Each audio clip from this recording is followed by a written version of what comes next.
കരിമ്പനപ്പാലം പഴയ സ്റ്റാൻഡ് റൂട്ടിൽ ഹെവി വാഹനങ്ങൾക്ക് നിയന്ത്രണം. പഴയ സ്റ്റാൻഡ് ഭാഗങ്ങളിൽ ഗതാഗത കുരുക്ക് രൂക്ഷമാവുന്ന സാഹചര്യത്തിലാണ് വടകര ട്രാഫിക് പോലീസിന്റെ നേതൃത്വത്തിൽ ഹെവി വാഹനങ്ങൾക്ക് നിയന്ത്രണം ഏർപ്പെടുത്തിയത്. ഹൈവേയുടെ പ്രവൃത്തി നടക്കുന്നതിനാൽ ഹെവി വാഹനങ്ങൾ ഉൾപ്പെടെ ഇതുവഴിയായിരുന്നു യാത്ര ചെയ്തിരുന്നത്.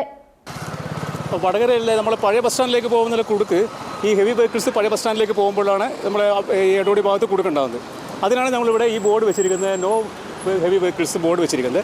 അത് ഇന്നലെ ബോർഡ് പോസ്റ്റർ ഉണ്ടായിരുന്നു, ആ പോസ്റ്റർ അത് കാണുന്നില്ല എന്ന് പല ഒരു ഇതുണ്ടായിരുന്നു, ശരിക്കും കാണുന്നില്ല. അതുകൊണ്ട് നമ്മൾ ഡ്രം വെച്ചിട്ട് ഇവിടെ കാണത്തക്ക രീതി ഇവിടെ വെച്ചിട്ടുണ്ട്. പിന്നെ നമ്മൾ വടകര പഴയ ബസ് സ്റ്റാൻഡ് ഭാഗത്ത് ഞങ്ങൾ പഴയ ബസ് സ്റ്റാൻഡ് ഡിവൈഡർ ഇട്ടിട്ട് ആ ബ്ലോക്ക് ഒഴിവാക്കാൻ വേണ്ടി സെൻട്രൽ ഡിവൈഡർ ഇട്ടിട്ട് ഒരു കാര്യം ചെയ്തിട്ടുണ്ട്. പിന്നെ എടോടി റെയിൽവേ സ്റ്റേഷൻ നമ്മൾ വൺ വേ ആക്കിയിട്ടുണ്ട്, കീർത്തിമുദ്ര വഴി പോകാൻ തിരിച്ച് ആ ഒരു വൺ വേ ആക്കിയിട്ടുണ്ട്.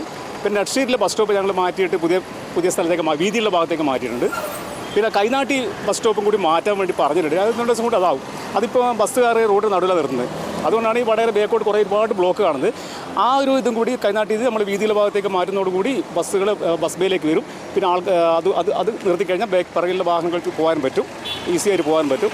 പിന്നെ അങ്ങനെ ഓരോ കാര്യങ്ങൾ. പിന്നെ ഈ കരിമ്പനപ്പാലം ഞങ്ങൾ വകാടിൻ്റെ അടുത്ത് പറഞ്ഞിട്ട് കരിമ്പനപ്പാലത്തിലെ ബ്ലോക്ക് ഒഴിവാക്കാൻ വേണ്ടി സൈഡിൽ അവർ വെള്ളം പോകാൻ വേണ്ടി അവർ വലിയ ഇത് കീറി വെച്ചിട്ടുണ്ട്. കീറിയിട്ട് വെള്ളം പോകാൻ വേണ്ടി സംവിധാനം ആ റോഡ് നന്നാക്കാൻ വേണ്ടിയിട്ട് അവർ ഈ മഴയിൽ മുമ്പേ ചെയ്യാമെന്ന് പറഞ്ഞിട്ടുണ്ട്. പിന്നെ റെയിൽവേ ഗേറ്റിൻ്റെ അത് റോഡ് പെട്ടെന്ന് തന്നെ ഓപ്പൺ ആവുമെന്ന് പറഞ്ഞിട്ടുണ്ട്. അത് ഓപ്പൺ ആവുന്നതോടുകൂടി നമുക്ക് ഈ ബ്ലോക്ക് ഒഴിവായി കിട്ടും.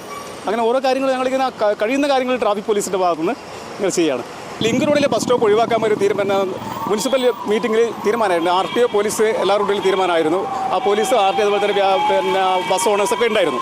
പക്ഷേ അത് ഈ റോഡ് ഇവിടെ ഗേറ്റിൻ്റെ അടുത്തുള്ള റോഡ് ഇവിടെ ബ്ലോക്കുള്ളത് കാരണം ആ റോഡ് കൂടി ഓപ്പണായി കഴിഞ്ഞിട്ട് ഇത് ചെയ്തുകൂടെ എന്നുള്ളൊരു അഭിപ്രായം ഇപ്പം വന്നിട്ടുള്ളത്. അതുകൂടി കാരണം ബസ്സുകാർക്ക് ടൈമിൽ എത്താൻ പറ്റില്ല എന്നുള്ളൊരു ബസ്സുകാരുടെ ഭാഗത്ത് നിന്ന് വന്നു. അതുകൊണ്ട് ഈ റോഡ് കൂടി ഓപ്പണായിട്ട് നമുക്ക് ചെയ്തുകൂടെ എന്നുള്ള അഭിപ്രായം ഇങ്ങനെ വന്നിട്ടുണ്ട്. പക്ഷേ തീരുമാനിച്ചില്ല ഞങ്ങൾ. പിന്നെ സാൻഡ് ബാങ്കിലെ ബസ്സുകൾ ഞങ്ങൾ മാറ്റി കഴിഞ്ഞു. അത് ബസ് സ്റ്റാൻഡിലേക്ക് മാറ്റി അവിടുത്തെ ബ്ലോക്ക് അവിടുത്തെ വഴിയോര കച്ചവടക്കാരുണ്ട്, അതും മാറ്റി അവിടെ നിന്ന് ഏകദേശം ആ ഭാഗമൊക്കെ ഏകദേശം ക്ലിയർ ആയിട്ടുണ്ട്. പിന്നെ ഇങ്ങനത്തെ ഭാഗങ്ങളൊക്കെ ഞങ്ങൾ ഇതിൻ്റെ പുറകെ തന്നെ ഉണ്ട്. ട്രാഫിക് പോലീസിൻ്റെ പുറകെ തന്നെ എങ്ങനെയെങ്കിലും ബ്ലോക്ക് ഒഴിവാക്കണം. നമുക്ക് റോഡിലുള്ള ബ്ലോക്ക് ഒഴിവാക്കുമ്പോൾ അതിൻ്റെ പുറകെ തന്നെ ട്രാഫിക് പോലീസ് ഉണ്ട്. വലിയ സന്തോഷങ്ങൾക്കിടയിൽ നഷ്ടപ്പെട്ടു പോകുന്ന ചില ചെറിയ ഇഷ്ടങ്ങളുണ്ട്. ബാല്യത്തിൽ എപ്പോഴോ എന്നോടൊപ്പം നടന്ന് എനിക്കൊപ്പം വളർന്ന ചില ഇഷ്ടങ്ങൾ. ആ ഇഷ്ടങ്ങൾ സ്വന്തമാക്കാൻ എന്നോടൊപ്പം എന്നും ഉണ്ടായിരുന്ന എന്റെ ഫാമിലി.